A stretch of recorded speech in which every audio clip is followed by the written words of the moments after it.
იცხოვრე სპორტით დარჩი ახალგაზრდა ამ დევიზით დღეს სპორტული ფესტივალი საქართველოს 2014 ჩატარდა სპორტული შეჯიბრი ბულვარში მაგიდის ჩოგბურთსა და სამოყვარულო ხელბურთში გაიმართა.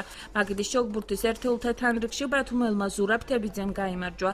სამოყვარულო ხელბურთში კი რეგიონული ჩემპიონი გუნდის საძმო გახდა. ტურნირში მონაწილეობის მიღება ნებისმიერი ასაკის მსურველ შეეძლო. ბათუმი რიგით მეხუთე ქალაქია, სადაც საფესტივალო ღონისძიებები გაიმართა.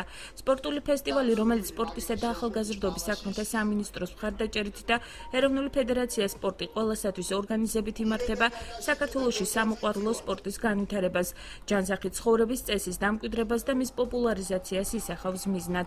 საფესტივალო დღე ბათუმში მინი ფეხბურთში საქართველოს ჩემპიონატის დასავლეთის ლიგის მეხუთე ტურის მატჩით დასრულდა. ფესტივალის დასკვნითი ფინალური ეტაპი 26-28 სექტემბერს საზღვაო საკურორტო ზონაში გაიმართება. ამ ღონისძიებას ჰქვია საქართველოს 2014, რომელიც იმართება 2012 წლიდან. წლევანდელი ფორმატი ცოტა სახეცვლილია. შარშანდელი ჩემპიონატი იყო მხოლოდ მინი ფეხბურთში, წლევანდელი არის მაგიდის ჩოგბურთში, სამოყვარულო ხელბურთში და მინი ფეხბურთში.